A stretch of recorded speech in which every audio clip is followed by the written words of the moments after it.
جو تم نے اس کی رضا کے لیے چھوڑ دیا وہی واپس تم تک لوٹ آئے گا۔ ایک وہی تو ہے جو تم پہ ہنسے گا نہیں، تمہیں ہنسائے گا۔ توکل رکھو، وہ اس طرح قبول کرے گا دعائیں کہ تم سے تصور بھی نہ ہو پائے گا۔ جس کو اختتام سمجھ کر مایوس ہو، اللہ اسی کو تمہارے لیے نیا آغاز بنا دے گا۔ جو دل میں ہے تمہارے وہ اللہ کو بتا کر تو دیکھو، وہ کن فرمائے گا اور تمہارے اس بکھرے ہوئے وجود کو سمیٹ لے گا۔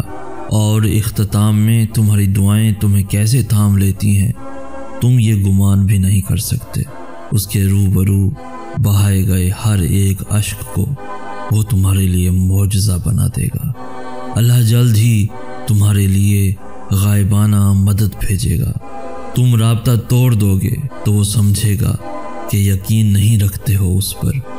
تم مانگنے میں حد کر دو، اللہ دینے میں حد توڑ دے گا۔ جو دل میں ہے تمہارے وہ اللہ کو بتا کر تو دیکھو۔ دعائیں تپتے ہوئے صحرا میں ہاجرہ کے لیے پانی کا چشمہ پھوڑ دیتی ہیں۔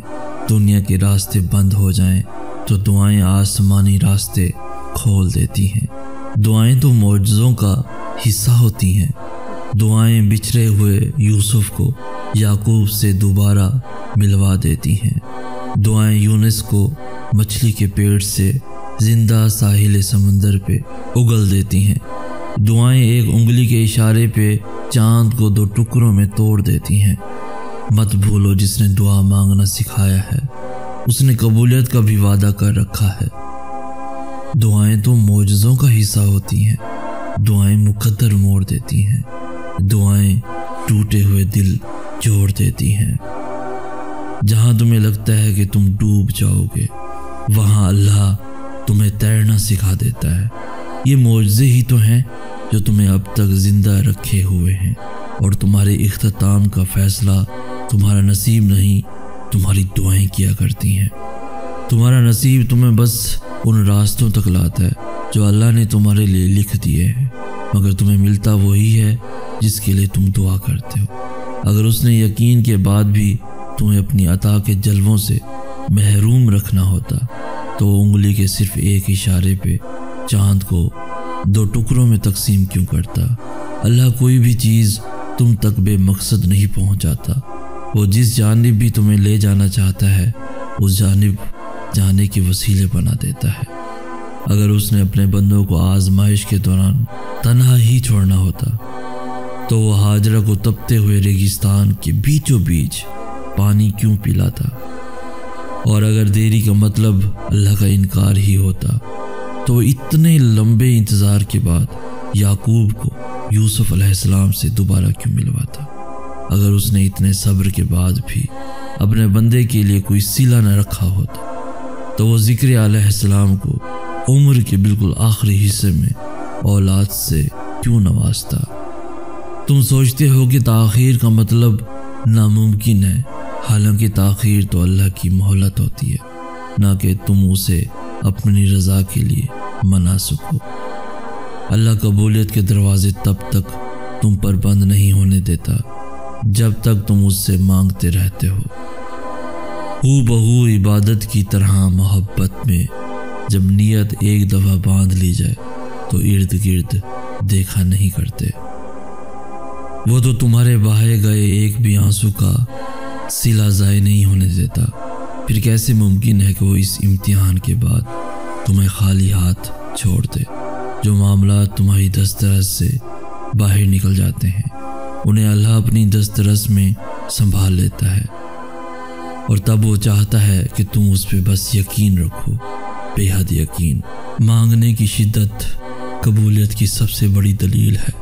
تمہاری مسلسل دعائیں تمہارا مقدر مکمل بدل دیتی ہیں۔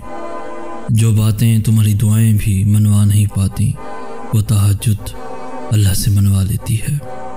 تیرے بندے تجھ جیسے نہیں، بستر پر آنکھیں بند کر کے لیٹے ہوئے میں نے اللہ سے کہا میرا ماضی ندامت ہے، اذیت ہے، تنہائی ہے، اور اذیت یاد کر کے کون خوش ہوتا ہے؟ تیرے بندے یہ جانتے ہیں، اس لیے وہ میرا ماضی کوریدتے ہیں، وہ میری ندامتوں کو، میرے قرب کو اپنی انگلیوں پر گنتے ہیں اور پھر مجھے یاد دلاتے ہیں کہ مجھے جینے کا کوئی حق نہیں، کہ مجھ سے بڑا گنہگار کوئی نہیں۔ وہ سوچتے ہیں کہ ماضی کے پتہ چل جانے سے انسان کی سمجھ آ جاتی ہے، مگر وہ یہ نہیں جانتے کہ اس ماضی سے گزرنے والا کیسے اور کہاں سے گزر کر آیا ہے۔ تو میں تجھ سے آج مدد مانگ رہا ہوں، تو بتا انہیں کتنی اذیتیں کاٹی ہیں میں نے، کتنی تنہائیوں سے گزر ہوا ہے میرا، کتنے آنسو ان ندامتوں کے پیچھے چھپے ہیں۔ تو بتا انہیں کہ انگلیوں پہ کسی کے گناہ گنوانے سے اپنے گناہ نہیں چھپ جاتے۔ تو بتا انہیں کہ درد گنتی میں نہیں سماتا، اب مجھ میں حوصلہ نہیں ان کا سامنا کرنے کا۔ تھک گیا ہوں تیرے بندوں سے لڑتے لڑتے، بہت تھک گیا ہوں خود سے لڑتے لڑتے، اب رہائی چاہیے مجھے۔ جانتا ہوں تجھ تک پہنچنے کے قابل نہیں ہوں، مگر میری یہ التجا سن، اب حوصلہ نہیں ہے آزمائش کا۔ جانتا ہوں تو طاقت دینے والا ہے، مگر تیری قسم اب جو آزمایا گیا تو مر جاؤں گا۔ رحم کر، تھام لے تاکہ موت تک زندہ رہ سکوں۔ مدد کر، تیرے بندے نہ سہی تو مجھے معاف کر دے۔ تیرے بندے تو بہت ظالم ہے، تو غفور ہے، تو رحیم ہے۔ میں جان گیا ہوں کہ تیرے بندے تو جیسے نہیں، مگر میں یہ بھی جانتا ہوں کہ تو ان جیسا نہیں۔ میرے یقین کا بھرم رکھ، تیرے بندے تو جیسے نہیں اور تو ان جیسا نہیں۔ جن دعاؤں کے پورا ہونے کی امید تمہیں کہیں سے نظر نہیں آ رہی، وہ ان دعاؤں کا رخ بھی قبولیت کی جانب موڑ دے گا۔ کیوں ہوتے ہو پریشان محبت کے اس امتحان پر؟ اس نے آزمائش میں ڈالنے سے پہلے تمہیں اس سے نکالنے کا حل سوچا ہوگا۔ وہ آگے کے لیے بھی وسیلے بنا دے گا جو یہاں تک لے آیا ہے۔ اللہ اپنے خفیہ وسیلوں سے تمہاری چاہت تم تک لے آئے گا۔ پھر کیوں ہوتے ہو پریشان محبت کے اس امتحان پر؟ وہ ان دعاؤں کا رخ بھی قبولیت کی جانب موڑ دے گا۔ وہ سب کو سلا کر تم سے تنہا ملنے آیا ہے۔ اس کو تو یہی کافی ہے کہ اس کا بندہ تھک کر واپس لوٹ آیا ہے۔ وہ آگے کے لیے بھی وسیلے بنا دے گا جو یہاں تک لے آیا ہے۔ وہ ناراض نہیں ہے تم سے، وہ راضی ہے تم سے۔ وہ دیکھ رہا ہے تمہیں، اس کو تم پہ آج بے حد پیار آیا ہے۔ وہ سارے جہاں کی آوازوں کو خاموش کروا کے صرف تمہیں سننے آیا ہے۔ اللہ کو بے حد پسند ہے تمہاری آواز۔ اگر اس نے نوازنا نہ ہوتا تو وہ تمہیں بے نیند کر کے کیوں تڑپاتا، اپنے پاس کیوں لے آتا، اللہ سے مانگنے کی توفیق کیوں دیتا۔ اللہ کو بے حد پسند ہے تمہاری آواز۔